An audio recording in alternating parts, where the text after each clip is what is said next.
Good morning. Good morning. Thank you for tuning in to another morning breakthrough with Coco, helping you undo so God can do. Let us be thankful for another day, not promised, but indeed graciously granted. So we are going to jump right in here and get started. So we are on week 5. Y'all have been here 5 weeks, most of y'all. And I am thankful for your participation and for your comments that you have shared with this. Um, so this week. So let's just jump right on in here because the deeper we get in, the further we get into the study, the deeper we are digging. And this week we are focusing on ending double-mindedness and ending double-mindedness. And with that, what I've already saw is, are we ready to now take action? So just to give us share this out real quick. So just to go back, so we have, I went back too far. So we have talked about over and over again the story of Abraham, Isaac, Rebecca, Jacob, and Esau, and how their dispositions led to certain things that they did in their family relationship. We talked about the strongholds that exist from family dysfunction. So hopefully something that was shared over the last few weeks has stirred something up in your spirit to look at how you are now leading your family to ensure that you're not doing the same things that was done in your upbringing, so to speak, because you have the authority now that we've addressed certain strongholds. Now you are better able and better equipped to make sure that certain things are not happening in your family, that you're putting an end to certain generational cycles. So now, with that being said, so we've talked about personal dispositions and family dysfunctions. How does nothing different or nothing is different until you think differently weigh up on you? How do you see that phrase now? Nothing is different until you think differently. And basically, we should understand, again, a lot of this may be a reminder to some of you, but we can never hear some things too much because life happens and we forget. But in understanding nothing is different until you think differently, that means it doesn't matter how many times you move, it doesn't matter how many relationships you get into, or how many people you talk to, how many people you friend, how many organizations you work for, how many churches you go to, or change or switch to. Nothing changes until you think differently. Whatever it is that you are looking for, whatever it is that you're seeking for, make sure you change your thought process and your belief system before you make a decision to move or switch something.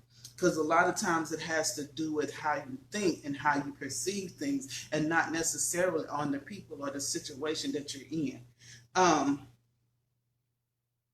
So we've taken a look at strongholds and arguments and lofty opinions related to your dispositions or your temperaments. Consider what you have taken away from those insights. So again, hopefully something was learned again from the last few weeks. We were in 2 Corinthians 10, 3 through 6. Keep those verses in mind. But now that we face those challenges of now taking captive different thoughts, this week we are going into whether or not we actually want to change. Are you ready to get rid of the double-mindedness? Are you ready to get beyond what we all hear a lot is having your cake and eat it too? Are you ready to get beyond that mindset? So our verse going into week 5 is this, and it comes from James 1, 5 through 8, and it says, if any of you lacks wisdom, let him ask God, who gives generously to all without reproach, and it will be given him. But let him ask in faith with no doubting.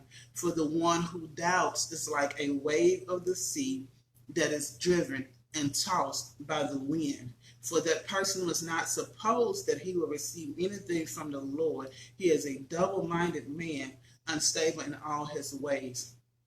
And I kind of emphasized that driven and tossed by the wind because I was reminded of, I was listening to Dr. Darius Daniels yesterday, and he was telling the story about Peter walking on water and how the reason in how he lost focus because he started paying more attention to what the wind was doing and how the wind was affecting things around him as opposed to what God or Jesus was doing in front of him. So let's get started. So we are in day one. Day one is confronting double-mindedness. Again, that is the same thing as having your cake and eat it too.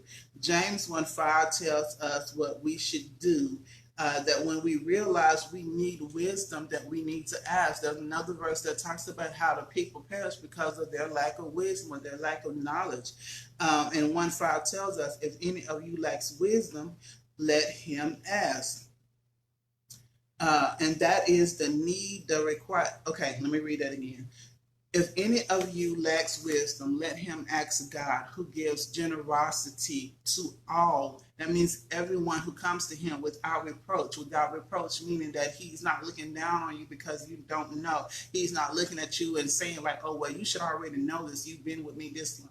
No, he doesn't degrade you. He doesn't condemn you for not knowing. He wants you to seek him when you don't know something because that's the only way you learn. That's the only way you move forward. So without reproach, and it will be given him. In that one verse, you see that there's the need for wisdom. You see the required action. We have to ask. Then you see the gracious source. It comes from God. And then you see the promise. It will be given to those who ask. A lot of times we don't realize we don't know something until a situation comes up. And that's one of the things that he mentions, that we are most aware of our lack of wisdom when we come against the hard things in life. Another verse in James 1:2-4, it tells us, God tells us to count trials as joy and to think of hardship as opportunities to develop great qualities. That is one of the reasons or one of the ways God wants us to think differently. So the need to think differently acknowledges where we lack wisdom. Good morning, Angela. Hope you're feeling better this weekend. So again, double-mindedness. What does that mean? So I've already said it is like having your cake and eat it too, but it also means wanting two things that cannot coexist. It is holding a pair of intentions or desires that contradict and cannot both be true. So let's go over a couple of examples that we experience in life or have seen other people experience where these two objectives desired don't go together. So someone may say, so here are a few examples on what that means. I want to get married, but I want to keep on being selfish. In other words, someone wants to get married, but they want to keep on being selfish. They want to keep on cheating. They want to keep on spending. They want to keep on spending like they're still single. They want to keep on staying out with friends all late at night, partying and drinking. That cannot be. If you want a good marriage, guess what? There comes a level of sacrifice. There comes a time where it is no longer about friends. It's no longer about you. It becomes about the other person. Another one, I want my private addiction and I want a growing relationship with God. So let's rephrase that with some addictions. I want to continue with my porn. I want to continue with fornication. I want to continue with drinking. I want to continue with whatever your addiction may be. But I also want a growing relationship with God. Well, guess what? Why can't those two exist? Those can't exist because if you are involving yourself in porn and fornication, that's interfering with your relationship with God. Because guess what? What the enemy loves is how he loves to interrupt and he loves to distract you with those things. Because when you're involved in those things, what a lot of people tend to do is they start praying. And when you start praying, then that's when you start creating a disconnect with God. You start praying because you feel guilty. You start praying because you feel ashamed. And that's what the enemy wants you to do. And that's why those things can't coexist. We can't continue in our secret addictions and still want a relationship with God, because it's not going to work. Something is going to lack. Another example that it gives: I want my impulsive purchases at the mall, and I want financial stability and security. How is that going to affect you wanting financial stability and security? If you want to continue um, making these impulsive purchases and always buying everything you see and always spending money, guess what? You're not allowing yourself to save. But also, where financial stability and security comes in, is also giving back, giving generously, and paying our tithes. If you're spending money everywhere else, then that means tithes is probably being neglected. So guess what? The financial stability and security is not going to happen. Another one: I want my anger whenever I feel it, and lasting, meaningful relationships. I want my anger whenever I feel it, yet I want lasting, meaningful relationships. How is that contradictory to each other? Why would that not be able to coexist? Because if you're getting angry all the time, good morning, Pastor P. If you're getting angry all the time and you're not controlling your anger, guess what? We talked about response and reaction last week. You're reacting when you're allowing your anger to be your initial reflex, because you are not thinking about the other person. You can't expect your relationships to last when you're always lashing out, when you're always putting yourself or not thinking about the other person. So again, those things cannot coexist, and that gets rid of that mindset of this is just who I am, and I'm being blunt, I'm being truthful. No, it is a way to do so respectfully.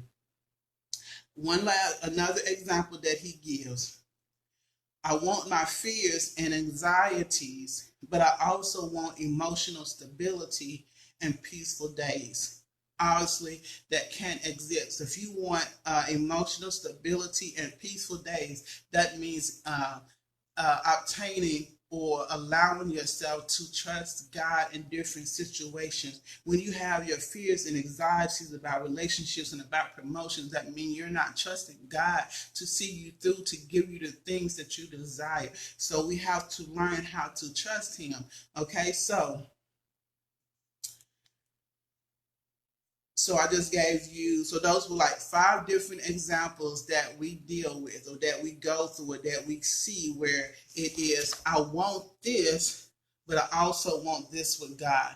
And we see how those cannot exist, because if we start leaning more towards what we want from the flesh, or of the flesh and of the world, it starts to create a disconnect, because you get in that mindset where I'm going to keep doing this and I'm going to keep doing that. And something with God is your relationship with God is going to fall. It's going to fail. There's going to be a great disconnect, because you're going to get so caught up in what the flesh wants. Again, that guilt and shame, and that's what the enemy wants, begins to eat you up, and you stop praying. And praying is our number one main connection with God as far as communicating with Him. When we stop communicating with Him, it's like if you stop communicating with anybody, they can't help you because you stop communicating.